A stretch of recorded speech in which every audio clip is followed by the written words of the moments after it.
আসছে ঠাকুর তিনি তার স্ত্রী এবং তার 3টি ছেলে মেয়ে নিয়ে সোজা ঠাকুরের কাছে গেলেন। তার পাদুকা নিচে রাখা আছে, ওখানে অর্ঘ্য দিয়ে প্রণাম করলেন। এবার পাশে যে বর্ষিয়সী মা বসে আছেন শিষ্যা তুলে, উনি মানে বিরক্ত হয়েছে। উনি বিরক্ত হওয়ার স্বাভাবিকতা, উনি সতর্ক বলছেন এবং তাদেরকে শুনিয়ে বলছেন, এখানেও শিয়াল কুকুরের দল। বললেন এখানেও শিয়াল কুকুরের দল, মানে ঠাকুরের বিশ্রামের সময় অসময়ে এসে পড়েছে, ডিস্টার্ব হচ্ছে, এই ভেবে তিনি এই কথা বললেন। তারপর সেই ভদ্রলোক মা অপ্রস্তুত হয়ে গেছে এরকম একটা অপমানজনক কথা শুনে। ঠাকুর বললেন যে কি খাওয়া দাওয়া হয়েছে? তখন বললো যে কি না বাবা, ট্রেন থেকে নেমে মানে আগে আপনার দর্শন করতে এসেছি, হ্যাঁ তাড়াতাড়ি গিয়ে আনন্দবাজারে খাওয়া দাওয়া সেরে না, আর মা তুমিও যাও ছেলেকে খাইয়ে দাও। তারপর যথারীতি আবার প্রণাম করে চলে গেল। ঠাকুর উঠে দাঁড়ালেন, উঠে দাঁড়িয়ে বাইরে বেরোলেন, বাইরে বেরিয়ে কোনো এক জায়গায় বসলেন। এখন এরকম ভাবে 3-4 দিন 5 দিন পার হয়ে গেল, কিন্তু ঠাকুর আর ওই ঘরে ঢুকছেন না। একদিন সময় বুঝে ওই মা জিজ্ঞাসা করলেন যে এই ঘটনার সাক্ষী কিন্তু ওই মা আছে। ওই মা জিজ্ঞাসা করলেন যে ঠাকুর মানে তুমি তো মানে তোমার ডিরেকশন অনুযায়ী সেই ঘর বানানো হয়েছিল এবং তোমার ভালো লাগতো, তো তুমি কদিন ধরে আর যাচ্ছ না দেখছি, গেলেই তো হয়। ঠাকুর অন্যদিকে তাকিয়ে আছেন, উত্তর দিচ্ছেন না। আবার সেই বয়স্ক মা সেই কথা বললেন।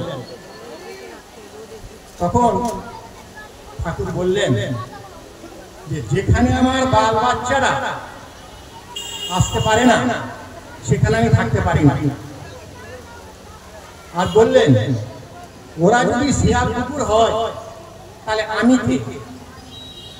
আমার বাল বাচ্চারা যদি শিয়াল কুকুর হয় তাহলে আমি কে? তিনি তো আর ওই ঘরে ঢুকলেন না, কোনোদিনই আর ওই ঘরে যাননি। এ হলেন আমাদের প্রেমময় ঠাকুর। ভক্তের অপমান তিনি সহ্য করতে পারেন না, তার উপর অনেক অপমান হয়েছে, অনেক অত্যাচার হয়েছে, তিনি সব সহ্য করতে পারেন, কিন্তু ভক্তের অপমান তিনি সহ্য করতে পারেন না। আমাদের প্রকৃত ভক্ত হয়ে উঠতে হবে, তাকে ভালোবাসতে হবে। আমাদেরকে ভালোবাসার জন্য আমরা যেমনি যাকে ভালোবাসি তার খাওয়া পড়া দিই, নিজেদেরকে খাওয়ার জন্য খরচ করি, নিজের দেহের যত্ন নিই, ঠাকুরের প্রতি ভালোবাসা আনতে হলে ঠাকুরের যত্ন নিতে হবে। মানে তিনি যেভাবে যত্নটা চেয়েছেন, যেটা বলে ইষ্ট, ইষ্ট মানে ঠাকুর। ইষ্ট জানিস কিন্তু সবসময় আসেন, আর ইষ্টভীতি ইষ্টকেই দিস। ইষ্টভীতি সব গুরু নিতে পারেন না, এগুলো নেওয়ার ক্ষমতা নাই, একমাত্র ইষ্টই ইষ্টভীতি গ্রহণ করতে পারেন। শ্রী ঠাকুর পুরুষোত্তম আর তিনি ইষ্ট, তাই তিনি ইষ্টভীতি গ্রহণ করছেন। আমরা ভক্তি ভরে ইষ্টভীতি করব, যেটা জয় ভাই আগে আপনাদের বলে দিল, এবং যারা ছেড়ে দিয়েছেন তার কথা শুনেন, তাহলে আপনি ভক্ত হয়ে উঠলেন। এবার ভক্তের যে অপমান সেটা ঠাকুর সহ্য করতে পারবেন না। মানে আপনি অপমানিত হন, আপনার টাকা পয়সা নাই, আপনার অসুখ বিসুখ, আপনার যার মঙ্গল চাইছেন তার মঙ্গল করতে পারছেন না, কত অসুবিধার মধ্যে চলেছেন, ঠাকুর সব দেখবেন, ঠাকুর সব দেখবেন। আর দ্বিতীয় অসুখ তো বলাই হলো, এক জায়গায় দুজনে অভিজ্ঞতার কথা বলি, দুজনে অভিজ্ঞতা গেছেন, অনেকের অনেক সমস্যা আছে, সমস্যার কথা বলছে, ব্যক্তিগত অনেক সমস্যা থাকে, নিবেদন করলে তিনি একটা বিধান দিলেন, সেইভাবে চলবো, সমস্যার সমাধান হয়ে যাবে। হয়েছে বলেই তো মানুষ করে। তিনি বললেন 6 মাস পরে আবার আসবো, তখন আপনারা ডিপি ওয়াশ করুন, কারো আর সমস্যার কথা বলতে হবে না, বলতে হবে না মানে বলার প্রয়োজনই বোধ হবে না, অটোমেটিক ঠাকুর দেখে নেবেন। চলবে কিসে ভাবছো মিছে, ভাববার তুই কে? যার ভাবনা ভাবছেন তিনি, তুমি ভাবো তাকে, মানে তার বিধান আমি মেনে চলেছ, তাহলে কিন্তু তিনি আমার সবটা দেখে নেবেন। জয় জয়।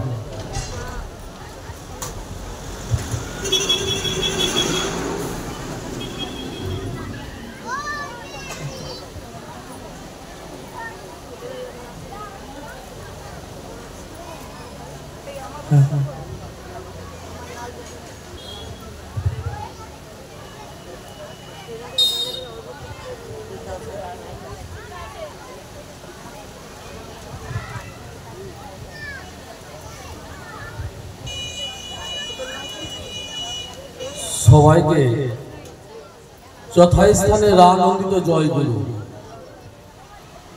আমি মাইক ধরেছি বলে আমি জ্ঞানী, আর যারা শুনছেন তারা কোনো জ্ঞান নাই, এরকম ব্যাপার নয়। আমি প্রত্যেকের কাছে জ্ঞানের ভান্ডার আছে। এই মোবাইল হচ্ছে মানুষের কাছে জ্ঞানের ভান্ডার। আমরা সুন্দর সুন্দর আলোচনা শুনলাম, গান শুনলাম, আমাদের প্রার্থনা হলো, বাণী পাঠ হলো। আমাদের এর আগে যারা আলোচনা করলেন, আমাদের ইষ্টপ্রাণ গুরু ভাই জয় শাহ, আমাদের মাস্টারমশাই অনুরুদ্ধ শাহ এবং আরো যারা আলোচনা করলেন, প্রত্যেকের কথা খুব সুন্দর লাগলো। বসে বসে শুনছিলাম আলোচনা। আমরা ঠাকুর ধরে আমরা যদি বাস্তবে কিছু না করি তাহলে কিছুই হলো না। আপনারা আমরা যেমন গুরু দীক্ষা নিয়েছি, আমাদের যে ভগবান শ্রীকৃষ্ণ ঠাকুর, শ্রীকৃষ্ণ তারও গুরু ছিল, তারও গুরু ছিল। আপনারা উজ্জয়িনী যদি গিয়ে থাকেন, মধ্যপ্রদেশের উজ্জয়িনী, দেখবেন ওখানেও শ্রীকৃষ্ণের যে গুরু সন্দীপ মুনি আশ্রম কিন্তু এখনো আছে। সেখানে শ্রীকৃষ্ণ যে 16 কলা পরিপূর্ণ, তার 64 কলা, 64 কলা যে কাজকর্ম যেগুলো গৃহ জীবনে করেছে, সমস্ত কিছুই কিন্তু ওখানে করে দেওয়া আছে। শ্রীকৃষ্ণকেও গুরু গিয়ে গিয়ে সমস্ত কিছু গুরু কথা মতো কাজ করতে হয়েছে। তো আমরা তো সাধারণ মানুষ, আমরা করব না কেন? আমাদেরকে খুব সহজ সরল, আমাদের দেবশ্রী মা বলছিলেন এই ডিপি ওয়ার্কের ব্যাপারটা। আমরা কজন ডিপি ওয়ার্ক করি বলুন তো দেখি, কজন করি ডিপি ওয়ার্ক? আমরা শুনি, এক কান দিয়ে শুনি, এক কান দিয়ে বের করে দিই। এটাই হচ্ছে আমাদের প্রথম ডিপি ওয়ার্ক। আমরা যেভাবে আমাদের পূজনীয় আচার্যদেব এবং অবিন্দা বলছেন ডিপি ওয়ার্ক করতে, আমরা যদি ঠিক ঠিক ডিপি ওয়ার্ক করতাম তাহলে আমাদের আজকের এই স্টেজটা ছোট হয়ে যেত, আরো লোকের জমায়েত হতো। কারণ মানুষের প্রথম কাজই হচ্ছে আজুহা। ডিপি ওয়ার্কে আমি প্রতিদিন যাই, আমি আমার কথা বলছি, আমি প্রতিদিন যাই ডিপি ওয়ার্কে। তো মানুষকে যখন বলতে যাই যে আজকে চলো ভাই ওই গ্রামে যাব, ওই বাড়িতে যাব, আজকে তো আমার কাজ, আজকে তো আমার উদুয়া যেতে হবে, আমাকে মালদা যেতে হবে, তো প্রথম আজুহাত দিয়েই আমরা শুরু করি ডিপি ওয়ার্ক। তাই প্রত্যেককে বলবো আপনারা ভালোভাবে ডিপি ওয়ার্কটা করুন। ডিপি ওয়ার্ক যে আমাদের পূজনীয় আচার্যদেব ও পূজনীয় অবিন্দা যে দায়িত্বটা দিয়েছে, নিজেদের বাঁচার তাগিদে। আমাদের দেবশ্রী মা বললো যে বর্তমান যুগে 80% লোক বেঁচে মরে আছে। কেন? মনের কথা বলার জায়গা পাচ্ছে না মানুষ। কাকে মনের কথাটা বলবো? যাকে বলবো সে আমাকে খিল্লি বানিয়ে নিবে, আমার দুর্বলতার সুযোগ নিবে। এইগুলো কারণে মানুষ মনের কথা বলতে পারছে না কারো কাছে। আমি ব্যক্তিগত জীবনে ডিপি ওয়ার্কের একটা উদাহরণ দিচ্ছি। আমি একদিন মুদিখানার দোকানে একজনের জিনিস দিচ্ছি, একটা ভাই এসে খুব কাঁদছে হাউ হাউ করে আমার কাছে, বলছে অনুপম দা তোমাকে আমার বাড়ি যেতে হবে। কেন? বলছে আমার বাড়ি যেতেই হবে আজকে তোমাকে, তুমি কখন টাইম দিচ্ছ? আমি তুই কখন টাইম দিবি? তো বললো খাওয়া দাওয়া করে 2টা থেকে 2:30টার মধ্যে তুমি আমার বাড়ি আসো। আমি আমার দেবশ্রীকে নিয়ে আর 2টা মাকে নিয়ে 4 জন গেলাম তার বাড়ি। গিয়ে স্বামী স্ত্রীতে ঝগড়াটার সামান্য কারণ স্ত্রীটা বলছে আমার বিয়ে হওয়া 14 বছর হয়ে গেল, আমি কি এই ভাঙা ঘরেই থাকবো? আমি কি এই ভাঙা ঘরে সবদিন থাকবো? আমার কি পাকা বাড়ি হবে না? সবার পাকা বাড়ি হয়ে গেল, আমার পাকা বাড়ি কবে হবে? এই নিয়ে অশান্তি। 3 দিন ধরে খাইনি, ইষ্টবিধি ছেড়ে দিয়েছিল 3 দিন। ওই ভাইটা 3 দিন ইষ্টবিধি ছেড়ে দিয়েছিল। আমরা গিয়ে তার সমস্যার সমাধান করে সেই মাকে ডিপি ওয়ার্কে নামিয়ে সেই মা এখন ডিপি ওয়ার্ক করছে, ঠাকুরের কাজ করছে। তো ডিপি ওয়ার্ক পারে না কি? ডিপি ওয়ার্ক সব পারে, সমস্ত সমস্যার সমাধান করতে পারে। প্রথমে যে আলোচনা করছিলেন দেবশ্রী, তার হাঁটুটা ঘুরে যেত, এই হাঁটুটা খটখট করে আওয়াজ করতো। অনেক ডাক্তার দেখানো হয়েছিল, কিন্তু তার হাঁটু ঠিক হচ্ছিল না। আজকে প্রতিদিন কাহালা সৎসঙ্গের কথা যদি কেউ জেনে থাকেন, প্রতিদিন তিনি টিভি ওয়ার্ক করে করে করে হাঁটু ব্যথা তো দূরের কথা, তার মনেরও সব কিছু দূরে চলে গেছে। তাই ডিপি ওয়ার্ক করুন। ডিপি ওয়ার্ক হয় না কি? ডিপি ওয়ার্ক করে সব কিছু করা যায়। সবচেয়ে বড় কথা জানেন তো, যখন যাবেন নিজের মনের জ্বালা নিয়ে, তো আরেকজনের কথা যখন শুনবেন তখন ভাববেন আমি অনেক ভালো আছি, আমি অনেক শান্তিতে আছি। কেন? যখন দেখবেন যে ওর ছেলে দেখছে না, ওর মা দেখছে না, ওর ঘরে খাবার দিচ্ছে না, তখন ভাববেন আমি অনেক শান্তিতে আছি। তখন মিলিয়ে দেখবেন আপনি হয়তো জ্বর নিয়ে গেছেন, কারো কাছে আলোচনা করছেন আমার জ্বর হয়েছে, দেখবেন ও বলবে আমার টাইফয়েড হয়ে গেছে। তখন আপনি ভাববেন আমার তো নরমাল জ্বর হয়েছে, টাইফয়েডে ভুগছে। এইভাবে আলোচনার বিনিময়ের মাধ্যমে সব থেকে বড় কাজ ডিপি ওয়ার্ক করুন। ডিপি ওয়ার্ক না করলে কিচ্ছু হবে না। এক কান দিয়ে শুনবো, এক কান দিয়ে বেরিয়ে যাবো। কারণ মানুষের প্রচুর জ্ঞানের অধিকারী, মানুষকে জ্ঞান দিয়ে পারবেন না বাস্তব জীবনে না করলে।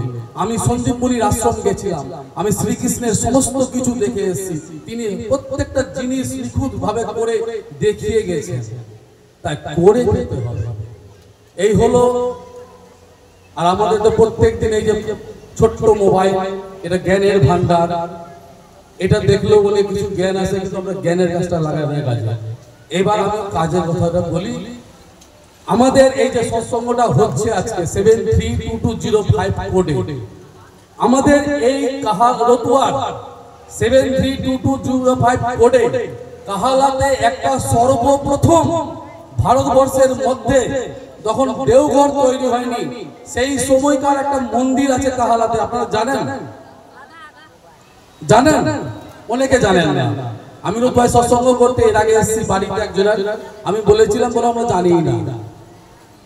আপনারা বিভিন্ন জায়গায় যাচ্ছেন, দেওঘর যাচ্ছেন, কিন্তু কাহালায় সর্বপ্রথম ঠাকুরের নিজের হাতের দেওয়া বিগ্রহ, এবং ঠাকুর বলে গেছেন 30শে ভাদ্রই জন্মদিন পালন করবেন।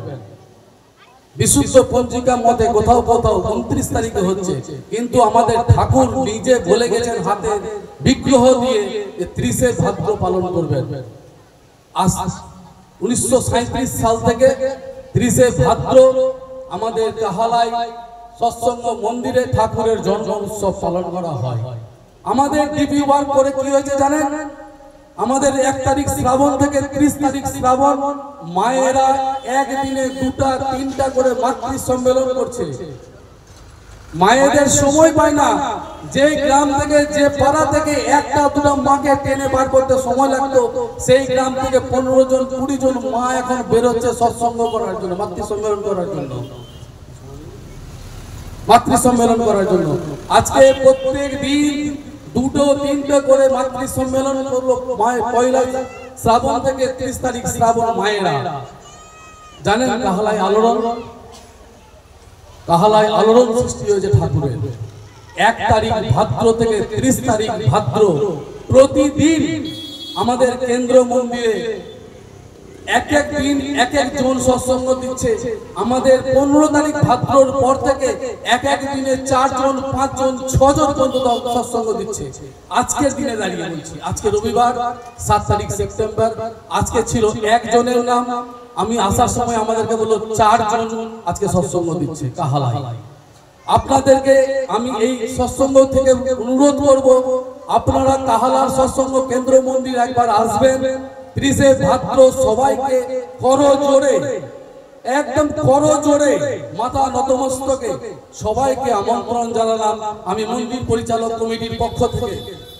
আপনারা সবাই 30 তারিখ ভাদ্র কাহালায় ঠাকুরের জন্মোৎসব পালন হবে, সবাই আসবেন। এটা আমার আপনাদের কাছে করজোড়ে অনুরোধ।